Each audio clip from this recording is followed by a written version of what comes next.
Marilla, this is... How do you do? Matthew Cuthbert? Who's that? I wanted to tell you. Where's the boy? That's what I wanted to tell you. The station master at Bright River. Never mind him. Where's the boy? There wasn't any boy. It was only her. We sent word to Mrs. Spencer to bring a boy. Well, she didn't. She only brought her. So I figured she couldn't be left there no matter what the mistake was. You figured. A pretty kettle of fish. This is what comes of sending word instead of going ourselves. You don't want me? You don't want me because I'm not a boy. Well, nobody ever did want me. I might have known it was all too beautiful to last. Well, don't. Hello, everyone. I am Miss Libba, and we have Mr. Glen Kyle here. And we were trying to show you a video from the 1934 production of Anne of Green Gables just then, but I don't think our technology was letting us do that, so apologies for that. But you can find a lot of clips from that version of it, which I thought was really cute when I saw it. And of course, we just finished up reading Anne of Green Gables, so I was interested to see the different interpretations of it, because I have learned that it has been performed and adaptations have been made of it as well. And of course, we know there's a new Anne of Green Gables, Anne with an E show that's on Netflix. So this is a very iconic story. And this was my first time reading it. So if you have not read Anne of Green Gables yet, you can go to our YouTube page or check out our Facebook videos tab and read along with me and the rest of our audience. We finished it up last week, so today I have invited Glen Kyle, historian extraordinaire, to talk about the context and the time in which the character Anne lived, as well as its author, L.M. Montgomery. And we'll also talk about her life as well. But for our viewers today, I am very curious to see how many of you read this book as a child. Let us know in the comments. And if you have children yourself that have read the book, please let us know that as well. Now, I personally did not read this book as a kid. I wish I had, because I think it would have been one of my favorites for sure. And I don't believe, did you read it? I was too busy reading the Little House books. Yes. Anne, but after I married my delightful wife, Priscilla, she loved Anne of Green Gables, especially the old television show with Megan Follows. And so we watched those together. And I watched at least the first 3 seasons. And you know, maybe it's just me, but I love those. It does a really good job. The casting is excellent, and the stories are fantastic. And from what I understand, the stories in the television show are pretty close to what is in the book. I think so, and you know, L.M. Montgomery's writing makes it pretty easy to take a book to the stage or to the screen, because of the exceptional descriptions that descriptive language that she uses, and especially the dialogue. I found myself chuckling as I was reading, and of course even getting teary-eyed at some moments. There's so much emotion in the story and so much life to this series that it was really clear that L.M. Montgomery loved this character. And, you know, I didn't know much about her life and times, but it certainly is a parallel in a lot of ways, and it's also the opposite in a lot of ways. And we'll dive into that, but oh, I see, Rachel, I read them as a child, and my girls have read them too. Oh, that's wonderful. Very good, very good. And so to start, Glen, can you just give us some historical context of Anne's life on Prince Edward Island in Canada? What's going on around Prince Edward Island during this time in the late 1800s and early 1900s? Yeah, so let me go back a little bit, because Sure. historians love to go back as far as anyone will let them. Of course, you know, the Native Americans had been living on that island for a long time, and especially the Micmacs, especially when the French and the British came there. They were displaced by the Acadians, some French settlers. It was called Ile Saint-Jean. And the Acadians were, of course, removed by the British once they came in during the French and Indian War, and moved to what is now New Orleans in Louisiana. So the entire Acadian population came from that area, including that island. So that Cajun cooking from New Orleans actually originated there on that island. And they were removed, and then it became a colony. And it remained a British colony until it was incorporated into the... And the author is describing the scenery, then you can really imagine that is what L.M. Montgomery was surrounded by in her community. She was very connected with nature, and this is because she had a lot of time alone, a lot of independent time, and that wasn't her choice necessarily. So first, I think, let's dive into the story that's presented in The Girl of Anne and her life, and then we will compare that to Montgomery's life.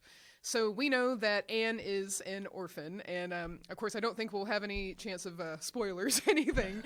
Most of you, I'm sure, have read the book in the series. So Anne is an orphan girl who is mistakenly brought to the Cuthberts. This is Marilla and Matthew Cuthbert. They are brother and sister, aging. They're in their 60s at this point, and they need help around their farm. And they want a good boy, a good orphan boy, to help them on the farm. And to their surprise and chagrin at first, Anne arrives. And Anne is simply no ordinary girl from the very beginning. She is full of this vibrant personality and full of words, especially. She is extremely talkative and very, I guess you might say, what's the word? Grown for her age. Yes, she's wise beyond her years. Yes. And it seems that this orphan Anne is attempting to find her place, and because she knows that she has not had a place. She describes that her mother and father died when she was just a baby from sickness. I believe she describes tuberculosis in particular. And then she is taken from household to household, never finding a family until this fortunate mistake for her happens with the Cuthberts. And of course, we see Anne grow as a child into a young woman. She's learning lessons. She is finding a place in the community, making dear friends like Diana, and of course, even her schoolmates that she might have not the most positive feelings for, such as I think her name was Josie Pye, was one of the characters, and of course Gilbert Blythe until the very end.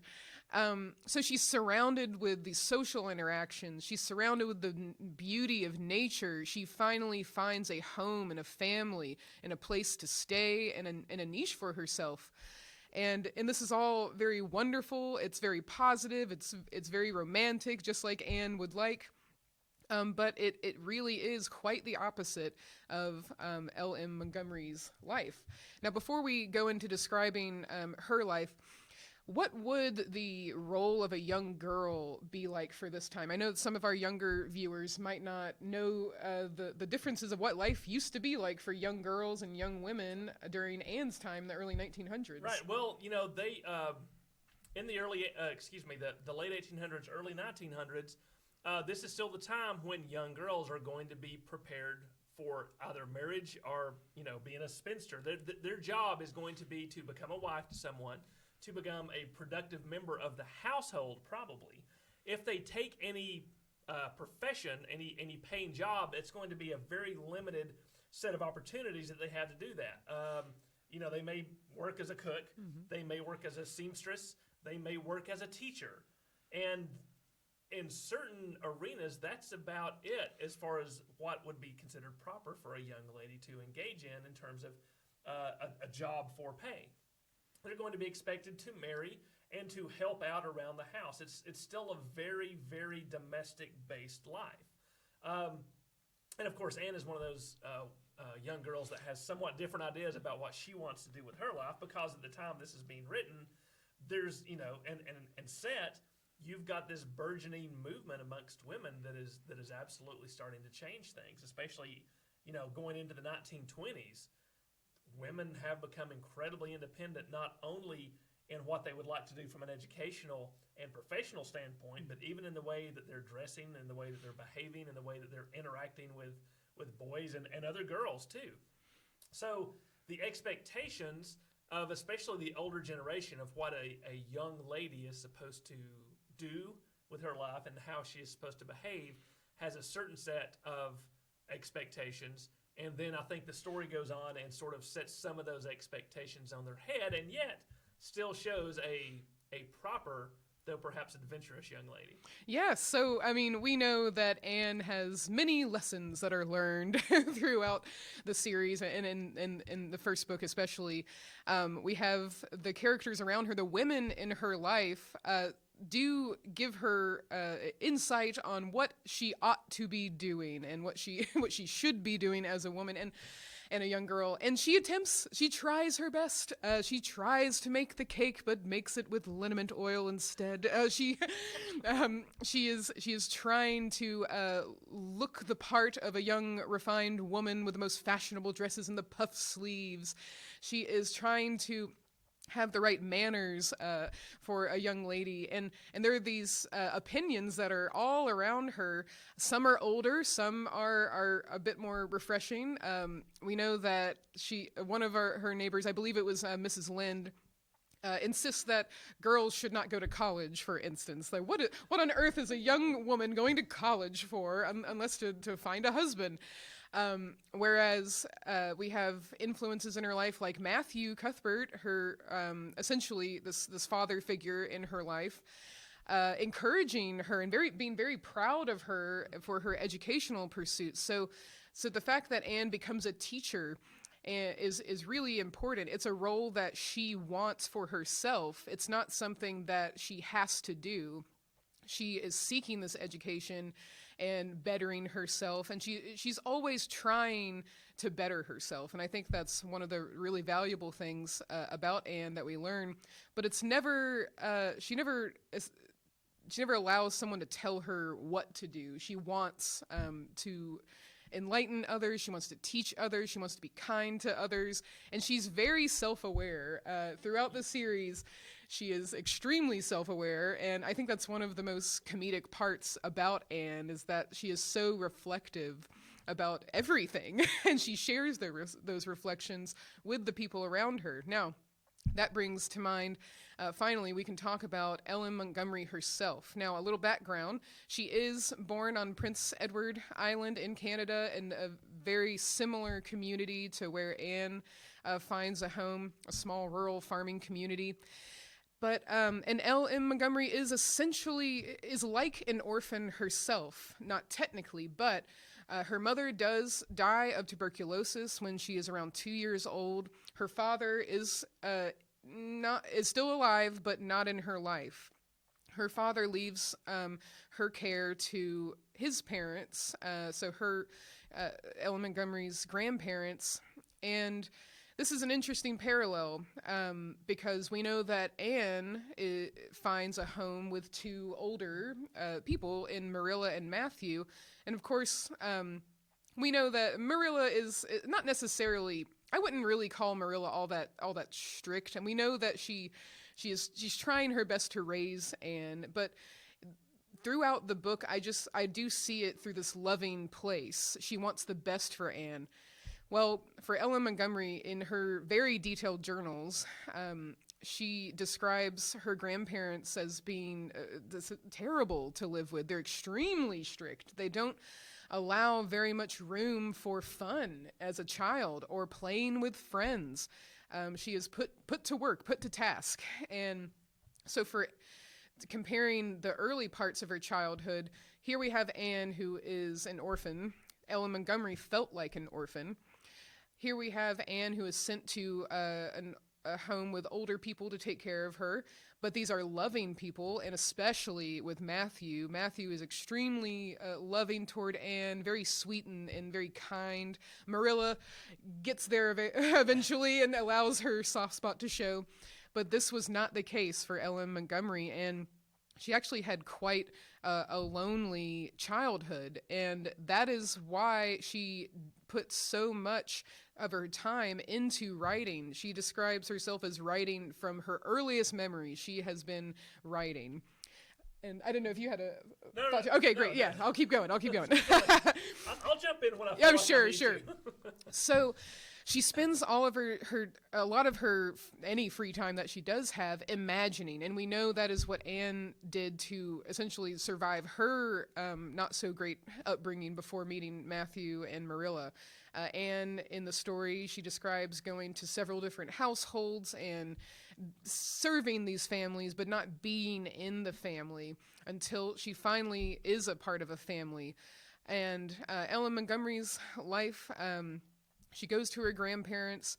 It's not a very happy childhood. She doesn't have many friends. She is in isolation much of the time, but she does write. So it's very clear that Montgomery is dreaming of a childhood that she wish she had in these Anne stories.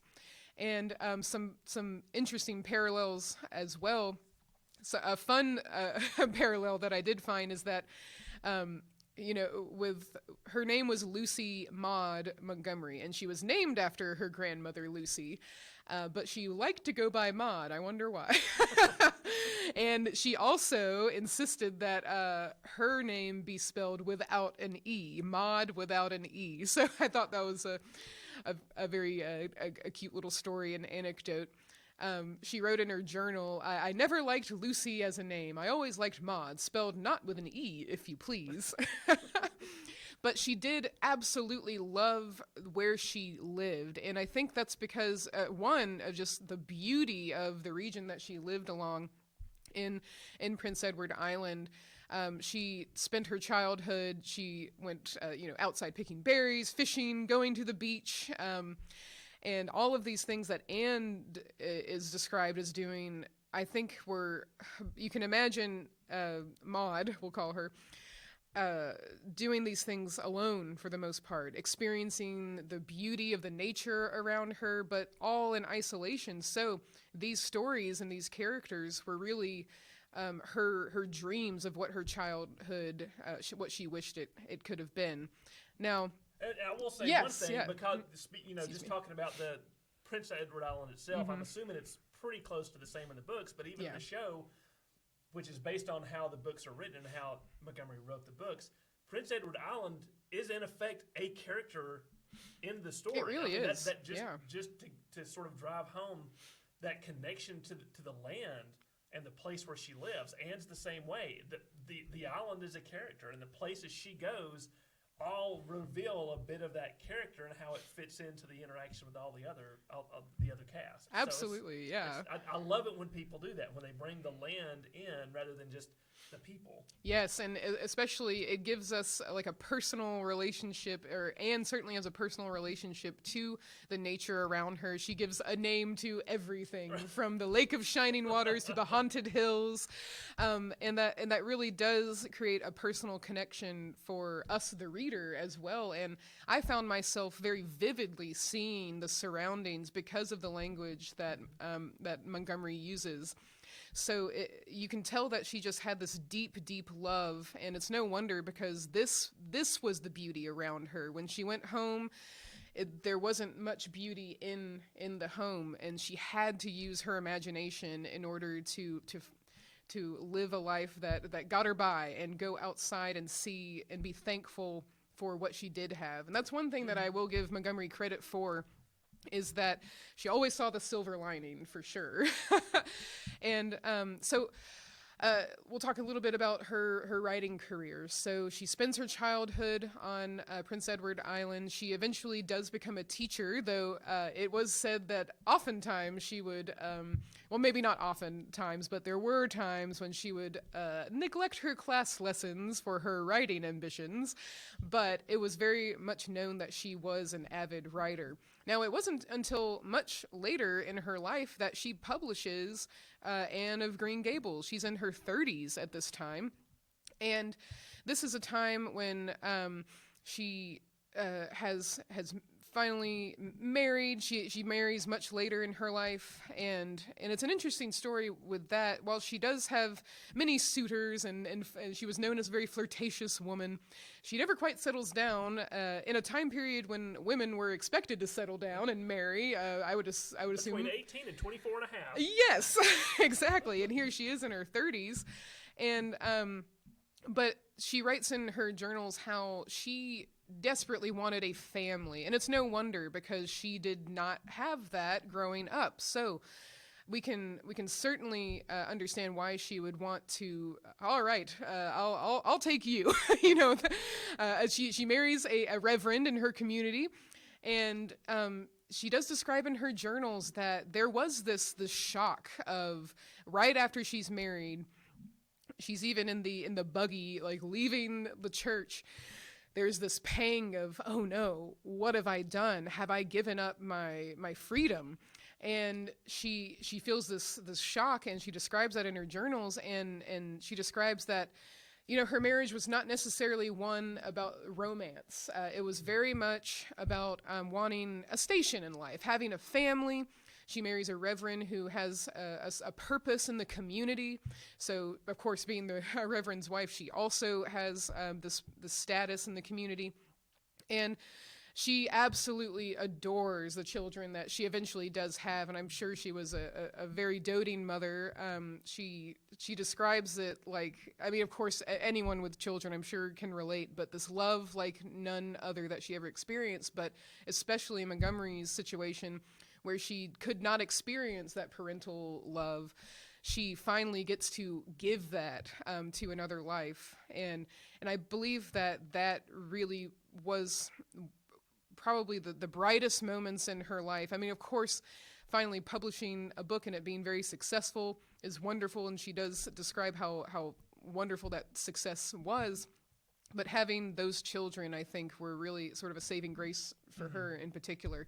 Now, how does she publish Anne of Green Gables? Well, this should be a lesson, especially for our younger viewers who are interested in becoming writers. Even L.M. Montgomery was rejected by publishers. Now, of course, during her time, it was less often the case that you would see a female writer, and in fact, female writers like George Eliot would use pseudonyms under male names in order to get more recognition and be more likely published. Lucy Maud Montgomery decides to go with her own name, L.M. Montgomery, although even those initials maybe have a little ambiguity to them.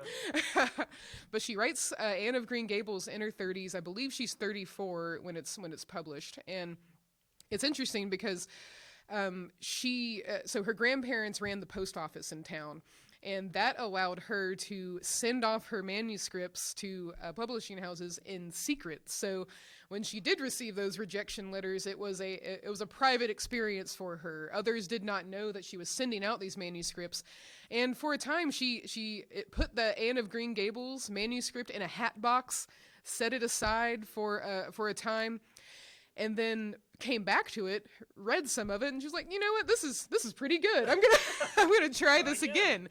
And so she does. She tries again, and she does eventually become published by a publishing house that particularly focuses on series, which is why she was encouraged to write more and more of the Anne of Green Gables series. Now she has written over 500 short stories, hundreds of poems, and this spans from her earlier days as a writer up to throughout her entire life. So there is so much more to learn about Montgomery's writing style and her ideas through fiction outside of the Anne of Green Gables series. So I do encourage you to take a look at that. And in particular, during World War I, she was especially affected. And one of her books describes the home front during World War I in Prince Edward Island, and it is one of very few accounts of the Canadian home front during World War I. But this also really affected her emotional state, her mental health, because she seemed to be very fixated on what was happening. She was always reading the newspapers and just so concerned about how something like this worldwide war could happen, how so many people and young men could die. And think about this, though. She was the Reverend's wife, which meant she was the one going to make those house calls and visits whenever someone had lost their son or their neighbor, their friend.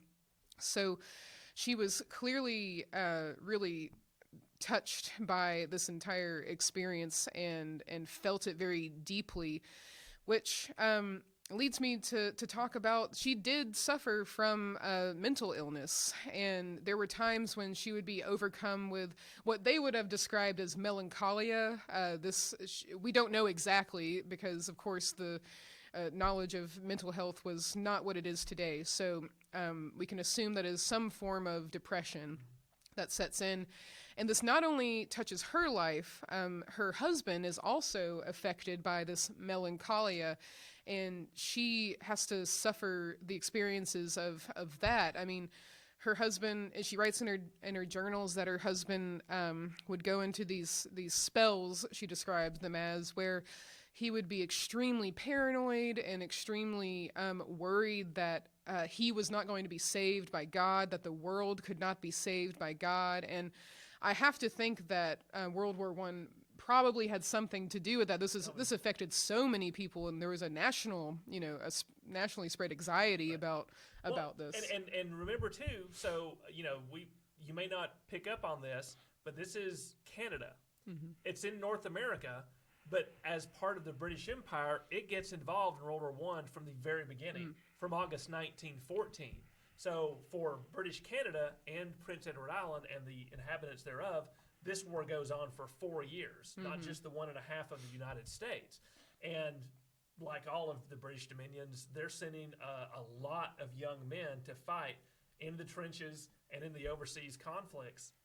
So there is a lot of loss and continual loss. And like you say, as the religion, the spiritual leaders of that area, when that loss starts to come home, they're going to, as part of just who they are and what they do, be involved with every single one of those. And that is eventually, that's going to wear anyone down. Absolutely. Right? And because a lot of times it may be them that has to give the word to the loved ones. Mm-hmm.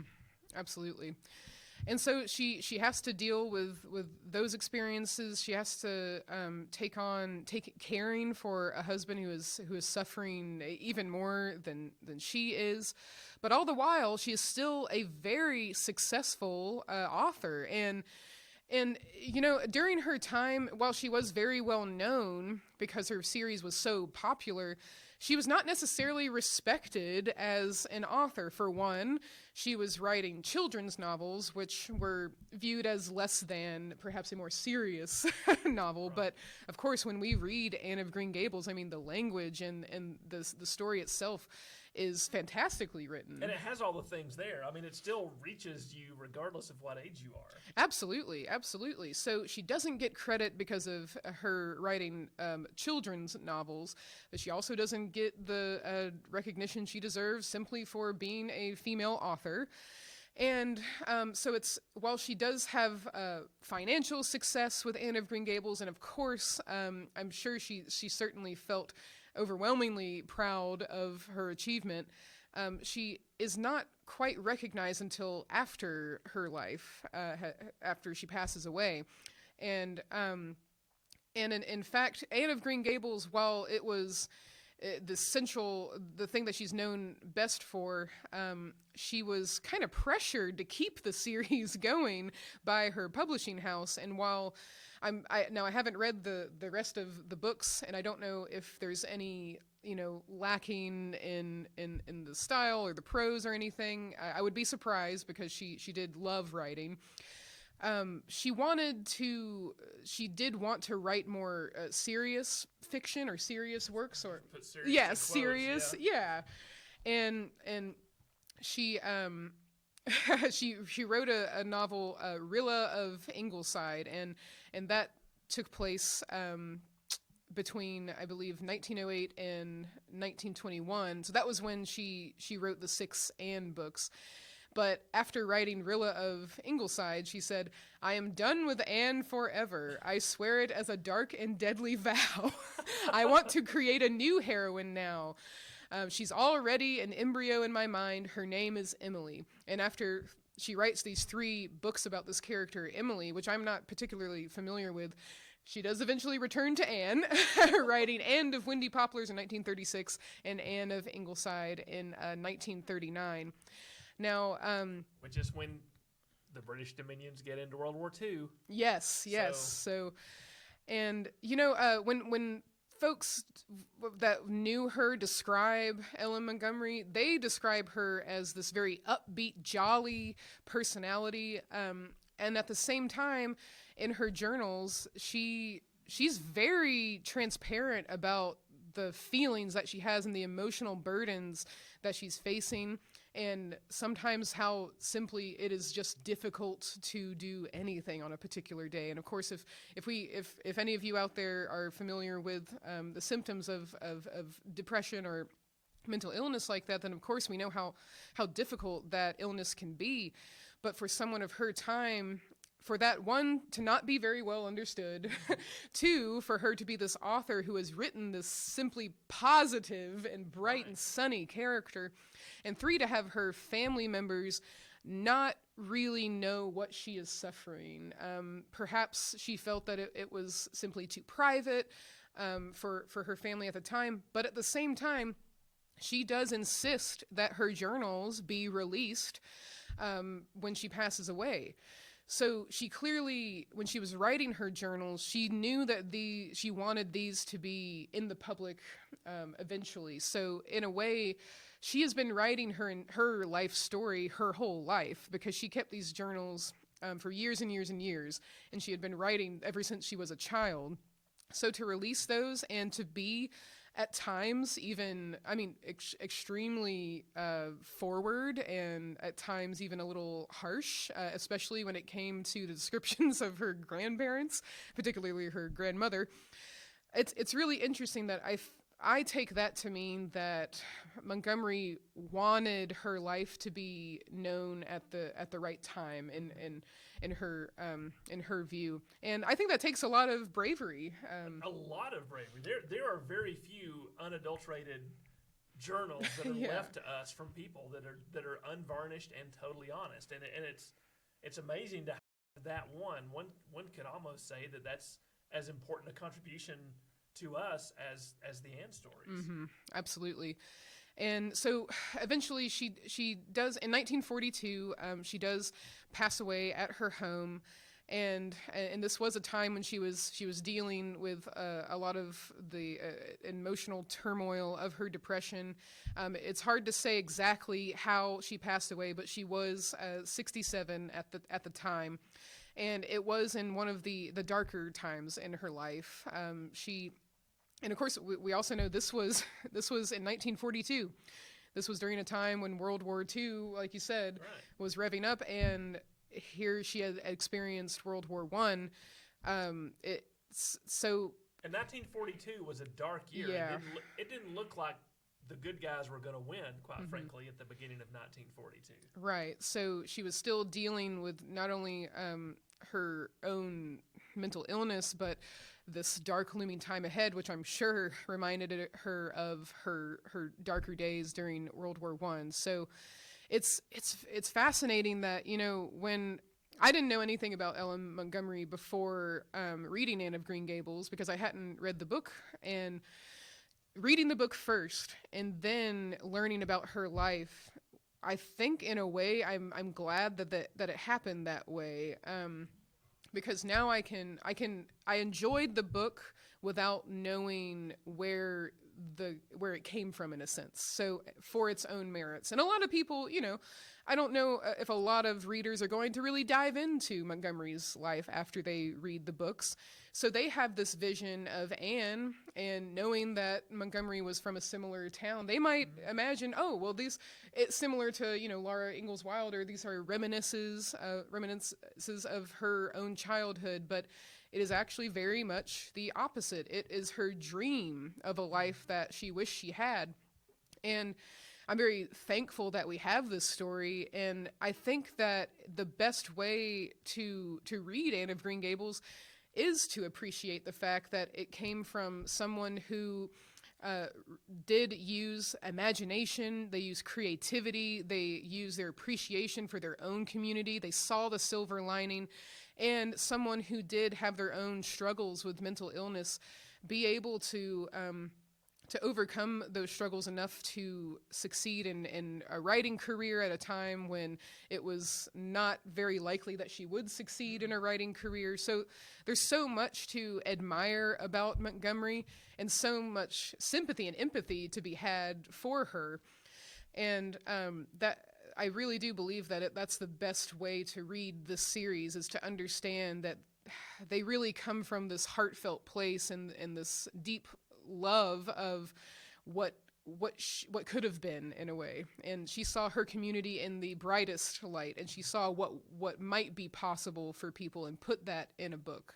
So I'm not sure if we want to. I mean, no, that's a pretty good way to end it. Yeah, it's fascinating. So thank you all of you who have joined me on this journey of reading Anne of Green Gables through the past few weeks. I've really enjoyed it, and of course, we love also doing this research to come back and talk with you about it. I know that a lot of you are perhaps watching the Netflix series. We have not watched that yet, but I'm very curious now, so I think that will be my next journey on understanding Montgomery and the adaptations and all of the ways that Anne of Green Gables has touched the lives of millions all over the world. So I know that the series was all very special to you. It has now become very special to me. You'll have to read it next. I will. But thank you all for joining us today, and we will have another series, I'm sure, at some point, of our short stories, our live streams of classic tales. Be on the lookout for our next live stream programs schedules coming up. And today, if you want to join us for our live stream program about American Girl dolls, Marie Walker is going to be exploring the historical context of those American Girl dolls from different eras of time. And I think that's just going to be really fun and super exciting, especially if you have any young folks at home. So please join us for that at 2 p.m. Eastern today. And again, thank you so much. If you would like to show your appreciation in a donation, you can donate at www.negahc.org. We appreciate anything that you can give. And of course, it is you do not have to at all. You can simply tell your friends and family about us, join us for our live streams, and keep sharing our Facebook posts and content. We really appreciate it. Until next time, we will see you, and please stay happy and healthy. Thank you all. Goodbye.